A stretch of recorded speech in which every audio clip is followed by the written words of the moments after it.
Okay, let's unpack this. Sometimes the most interesting things in luxury watches, they come from kind of challenging tradition, mixing materials you wouldn't maybe expect. Exactly. Yeah, and that's really the space Bulgari carved out with their aluminium line right from the start. Hmm.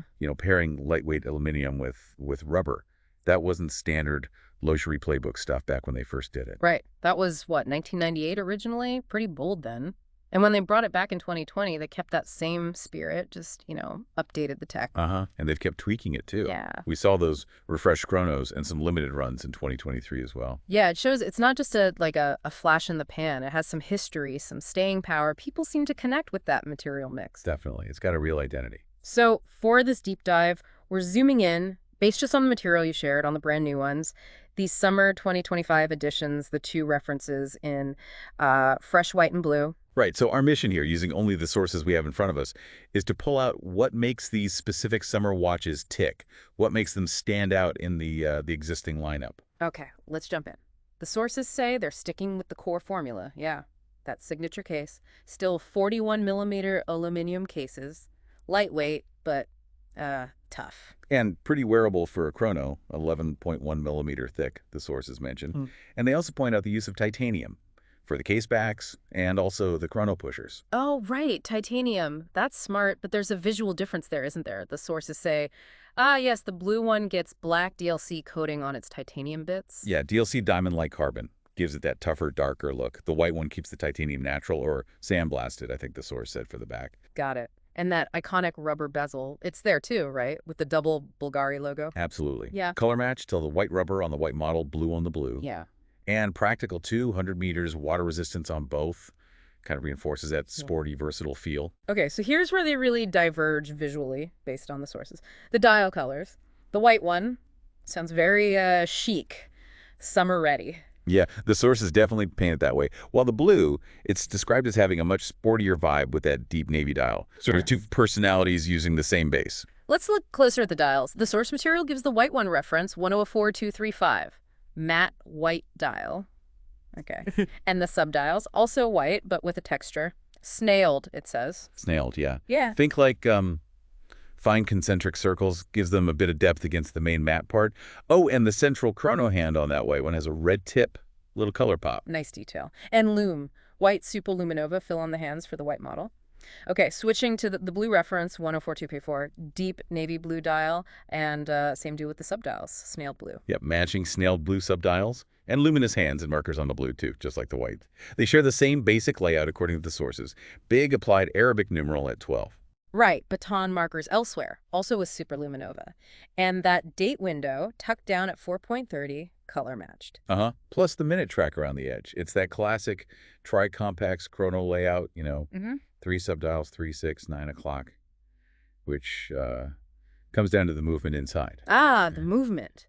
Both references, the sources say, use the automatic Bulgari caliber B381. That's the one. And the sources specify it's a modular chronograph movement. What does that mean exactly, based on what we have here? Well, the details provided say it uses the Salida SW300 as the base movement, and then they add a Dubois Pra chronograph module on top of that. It's a pretty common way to do it, actually, especially, around this price segment.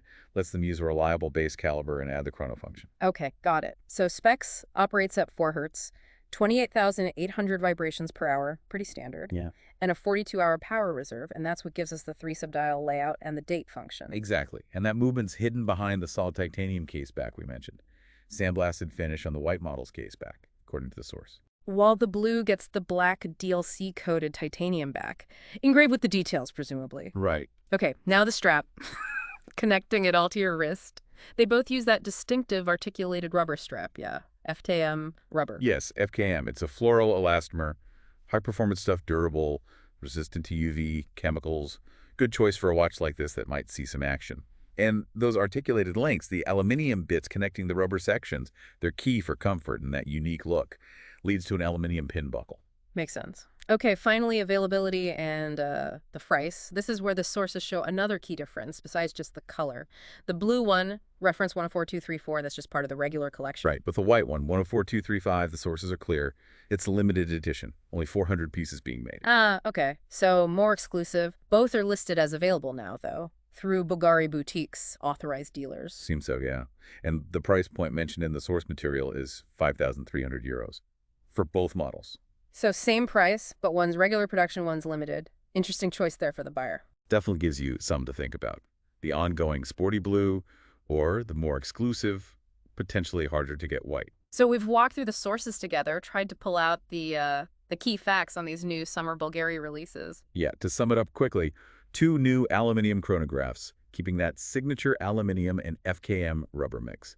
Just adding fresh white and blue options perfect for, well, summer. And the main difference we saw in the materials beyond color is that the chic white one is limited just 400 pieces, while the sportier blue joins the main collection. But underneath, they share that solid base.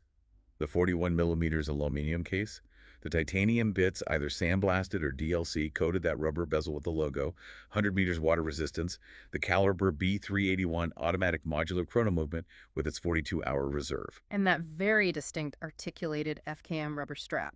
Can't forget the strap. Nope, key part of the look and feel. Okay, so here's something for you, the listener, to maybe mull over. You've got these two options. One white, limited production. One blue, regular collection. How does that difference the color plus its availability status? How does that influence how you see these watches? Does the limited nature of the white make it more appealing, or does the blue's easier access and sporty look win out for you, considering they're built around this whole concept of materials?